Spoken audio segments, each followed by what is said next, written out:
शुभ दीपावली, मंगलमय दीपावली। इस 14 नवंबर को दीपावली का महापर्व आने वाला है। ये साल का सबसे बड़ा पर्व है और दीपावली पर हर व्यक्ति श्री की प्राप्ति में लगता है, माँ लक्ष्मी को मनाने में लग जाता है, माँ लक्ष्मी की प्राप्ति में उनको घर बुलाने में लग जाता है और इसकी तैयारियां हम करीबन महीने भर पहले से शुरू कर देते हैं। तो इस दीपावली आपने क्या स्पेशल तैयारियां माँ लक्ष्मी जी के लिए की है? अगर आपने कोई तैयारियां नहीं की है तो ये वीडियो आपके लिए बहुत यूजफुल साबित हो सकता है। आज मैं आपको बताऊंगी कि माँ लक्ष्मी के प्रतीक कौन कौन से हैं और दीपावली के पूजन में इन प्रतीकों को विशेष रूप से रखना चाहिए।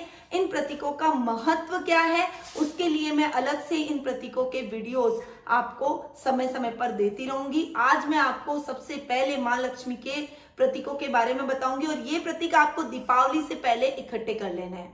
और ये प्रतीक लक्ष्मी प्राप्ति के लिए, माँ लक्ष्मी की स्थायी प्राप्ति के लिए, अपने घर में माँ का आह्वान करने के लिए बहुत ही शुभ माने जाते हैं। और दीपावली की रात्रि में विशेष रूप से इनकी पूजा भी की जाती है माँ लक्ष्मी की पूजा के समय। तो सबसे पहला प्रतीक जो कि श्री यंत्र है, उसका वीडियो मैंने ऑलरेडी आपको दे दिया है। तो श्री यंत्र के बारे में मैंने डिटेल में आपको जानकारी प्रदान की, आपको आज शॉर्ट में बता देती हूँ। श्री यंत्र यंत्रों का राजा माना जाता है और माँ लक्ष्मी का यदि आह्वान करना है, अगर स्थायी लक्ष्मी की प्राप्ति करनी है तो सर्वप्रथम श्री यंत्र आपके घर में होना बेहद आवश्यक है। दूसरा प्रतीक कमल के पुष्प। कमल के पुष्प दीपावली की रात्रि पर आपके पास जरूर होने चाहिए क्योंकि ये माता को अधिक प्रिय है। अखंड दीपक। अखंड दीपक पूरी रात्रि जलना चाहिए। माँ लक्ष्मी का जब आप पूजन करें तब अखंड दीपक आप जला दें और ये दीपक आपकी पूरी रात्रि जलते रहना चाहिए। घी का दीपक करना चाहिए।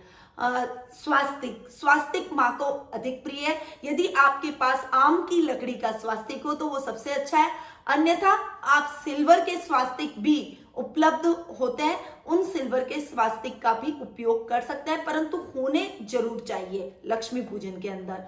ओम का अपना विशेष महत्व है। आप जानते हैं ओम का कितना महत्व है। एक ओम नाम में पूरी सृष्टि समाई हुई है, इसीलिए लक्ष्मी पूजा से पहले आपको ओम को रखना अपने पूजा में बेहद आवश्यक है। मार्केट में कई प्रकार के ओम उपलब्ध है, आप किसी भी ओम का उपयोग कर सकते हैं, पर लक्ष्मी पूजन में इससे जरूर काम मिले। पीली कौड़ी और सफेद कौड़ी। पीली कौड़ी और सफेद कौड़ी ये धनदायक कौड़ियां हैं जो हमारे द्वारा महालक्ष्मी के पूजन पैकेट में भी उपलब्ध करवाई जा रही है। तो इन कौड़ियों का आप लक्ष्मी पूजन के समय विशेष रूप से उपयोग करें। जब माँ लक्ष्मी और गणेश पर अभिषेक करें तो अभिषेक के समय ये जो मैं आपको प्रतीक बता रही हूँ, इन प्रतीकों को भी उस अभिषेक में रखें ताकि इनका भी साथ साथ में अभिषेक हो और माँ लक्ष्मी का आशीर्वाद आपको स्थायी रूप से मिलता रहे। कमलगट्टे की माला। कमलगट्टे की माला बहुत ज्यादा इंपॉर्टेंट है क्योंकि कमलगट्टे की माला दीपावली की रात्रि पर माँ लक्ष्मी के जाप में काम में ली जाती है। माँ लक्ष्मी को कमलगट्टे की माला अति प्रिय है। साथ ही स्फटिक माला भी होनी चाहिए। देखिए, अगर आप एक माला से जाप कर रहे हैं, चाहे आप कमलगट्टे की माला का उपयोग करें चाहे स्फटिक की माला, दूसरी माला को आपको श्री यंत्र के जो पिरामिड होते हैं उनके चारों तरफ लपेट के जरूर रखना है माँ लक्ष्मी के एकदम सामने। और जब आप अभिषेक करें तो माँ लक्ष्मी और गणेश जी की मूर्ति के सामने श्री यंत्र को जरूर, जो पिरामिड शेप में, उनको जरूर स्थापित करें और उस पर वो स्फटिक की माला लपेटे और पूजन के पश्चात उस माला को आप धारण कर सकते हैं या फिर आप उससे जाप भी करते हैं तो उसका कई गुना अधिक फल आपको प्राप्त होता है क्योंकि वो एनर्जाइज हो जाती है। आगे बढ़ते हैं। एकाक्षी नारियल अपने आप में माता को अति प्रिय है, धनदायक है और चमत्कारिक इसके प्रभाव देखने को मिले। वैसे तो मार्केट में एक आंख वाला एकाक्षी नारियल बहुत मुश्किल से मिलता है, हजारों करोड़ों में ये एक नारियल पाया जाता है और ये नारियल बहुत ज्यादा चमत्कारिक है। आपके घर के अंदर जब लक्ष्मी पूजा करें तब इस नारियल को आप लक्ष्मी पूजन में स्थापित करें और पूजन के पश्चात इस नारियल को लाल कपड़े में लपेटकर आपको अपनी तिजोरी में रखना है। ये नारियल आपके धन संपदा को कभी खाली नहीं होने देगा, तिजोरी को कभी खाली नहीं होने देगा और तिजोरी में रुपया दिन दुगना और रात चौगुना बढ़ता ही जाएगा। तो ये नारियल दो प्रकार के मार्केट में, अगर आप बहुत महंगा एक आंख वाले नारियल को उपलब्ध न कर पाए तो एक आंख और एक मुंह वाला नारियल भी एकाक्षी नारियल ही माना जाता है, आप उसे अपने पूजन में शामिल कर सकते हैं।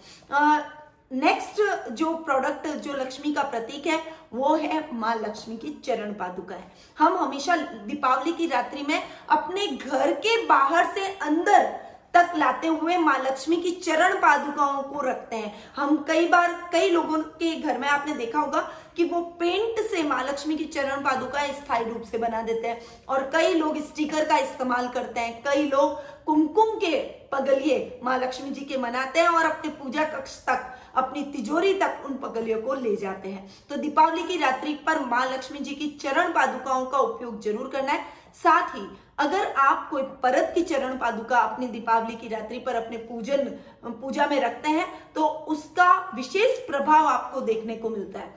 देखिए, ये जो पादुका है इनको रखने का भी एक तरीका है। इनका मुंह हमेशा पूजा माँ लक्ष्मी जी के मुंह की तरफ होना चाहिए और दूसरी तरफ उनके जो एड़ी है, एड़ी वाले पार्ट है, वो दूसरी तरफ होना चाहिए। हमेशा घर के अंदर अगर आप अपने पगलिये माँ लक्ष्मी जी के बना रहे हैं तो घर के अंदर की तरफ उनके अंगूठे और अंगुलियों के निशान होने चाहिए और दूसरी तरफ ऐसा नहीं हो घर के बाहर की तरफ कभी भी उल्टी दिशा के अंदर चरण पादुकाएं इंगित न करें।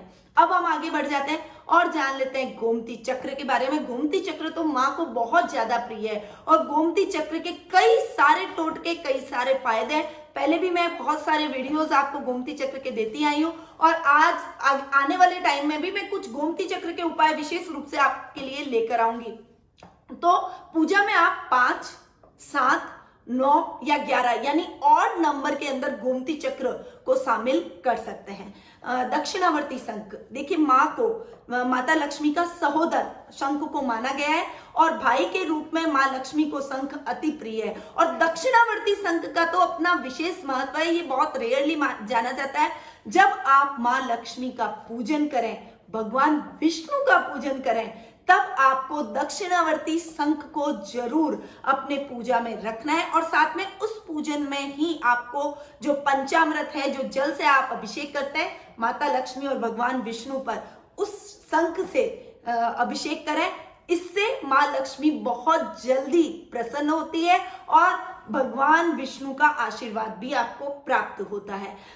हकीक पत्थर भी अपने आप में बहुत चमत्कारिक पत्थर है, ये भी लक्ष्मीदायक पत्थर है, इसलिए माता लक्ष्मी की पूजा में हकीक पत्थर को भी आपको जरूर रखना चाहिए। अभिषेक में रखें और उसके बाद में एक पोटली बना दे, पीले कलर की पोटली बना दे और ये छोटी मोटी गोमती चक्र हुआ, हकीक पत्थर हुए, पीली कौड़ी हो गई, सफेद कौड़ी हो गई, काली हल्दी हो गई जो कि माँ को बहुत ज्यादा प्रिय है, इन सभी को एक पोटली में बांधकर अपनी तिजोरी में रख दें और साल से साल यानी दीपावली से दीपावली इनको चेंज भी करना है, इस बात को आपको ध्यान में रखना है। अष्टलक्ष्मी चौकी, अष्टलक्ष्मी माँ लक्ष्मी के 8 रूपों का प्रतीक मानी गई है और इस चौकी को अपने पूजा कक्ष में स्थापित करने से स्थायी लक्ष्मी यानी अष्टलक्ष्मियों का आपको आशीर्वाद प्राप्त होता है। आपकी एक ही जन्म नहीं, 7 पुश्तें, एक पुश्ते नहीं 7 पुश्तें इसका लाभ प्राप्त करती है और माँ लक्ष्मी का आशीर्वाद स्थायी रूप से उन्हें भी मिलता है। कुबेर यंत्र, देखिए कुबेर यंत्र या फिर कुबेर की चौकी जो होती है उसे आप अपने पूजा कक्ष में जरूर स्थापित करें क्योंकि कुबेर भी धन के देवता है और दीपावली के दिन यानी धन त्रयोदशी के दिन कुबेर देवता का जन्म दिवस माना जाता है। तो इस दिन आपको विशेष रूप से कुबेर देवता की पूजा आराधना करनी चाहिए। पुनः दीपावली के दिन इसकी पूजा आराधना लक्ष्मी जी के साथ जरूर करें। कुबेर देवता का आशीर्वाद मिल गया तो माँ लक्ष्मी का आशीर्वाद स्वतः ही आपको प्राप्त हो जाएगा। कनक धारा यंत्र, कनक धारा यंत्र अपने आप में बहुत चमत्कारिक यंत्र है और ये भी धन प्रदायक यंत्र माना जाता है, इसीलिए कुबेर यंत्र, लक्ष्मी का यंत्र और कनक धारा यंत्र, इन तीनों यंत्रों को संयुक्त रूप से आपको दीपावली की रात्रि पर एक साथ रख के इनकी पूजा आराधना माँ लक्ष्मी के पूजन में करनी चाहिए। सुपारी गणेश, देखिए सुपारी तो जो मोटी सुपारी होती है और साबुत सुपारी होती है, गोल सुपारी जो हम पूजा में काम में लेते हैं, वो बहुत शुभ मानी जाती है। परंतु यदि उनके ऊपर गणेश जी अंकित हो तो वो सुपारी विशेष महत्व की हो जाती है। उसमें गणेश जी का आशीर्वाद सम्मिलित होता है और आपके शुभ कार्य और अधिक शुभ होते चले जाते हैं। इसलिए सुपारी गणेश को अपने लक्ष्मी पूजन में जरूर शामिल आपको करना चाहिए। काली हल्दी के बारे में मैंने आपको बता दिया, साथ ही श्री यंत्र पिरामिड जो मैंने आपको बताया कि आपको अभिषेक में शामिल करने हैं, और स्फटिक माला को श्री यंत्र पिरामिड पर आपको करके, जिसे हम मेरू श्री यंत्र भी बोलते हैं, वो कई तरह के बने हुए होते हैं, स्फटिक का हो तो सबसे बेस्ट है। आप उसके ऊपर स्फटिक की माला को रखें और इस माला को बाद में जाप के लिए धारण कर लें। तो ये कुछ मेन प्रतीक थे माँ लक्ष्मी के, जो कि दीपावली की रात्रि में आपकी पूजा में सम्मिलित होना बेहद आवश्यक है। देखिएगा आप इन प्रतीकों को शामिल करके माँ लक्ष्मी आप पर कैसे बरसती है, माँ लक्ष्मी का आशीर्वाद कैसे आप पर बरसता है और आपके घर में स्थायी लक्ष्मी का वास होता है। तो दीपावली की रात्रि पर ये उपाय जरूर अपनाएं। इन प्रतीकों को पहले ही इकट्ठा कर लें, और अगर आपको ये प्रतीक हमसे चाहिए तो हम आपके नाम से इसे प्राण प्रतिष्ठित, अभिमंत्रित और सिद्ध करके आप तक पहुंचाएंगे। अब मैं अपनी वाणी को यहीं विराम देती हूँ। माँ लक्ष्मी का आशीर्वाद आप पर बना रहे और कभी भी आपके घर में धन की कमी ना आए। इन्हीं शुभकामनाओं के साथ जय माँ लक्ष्मी।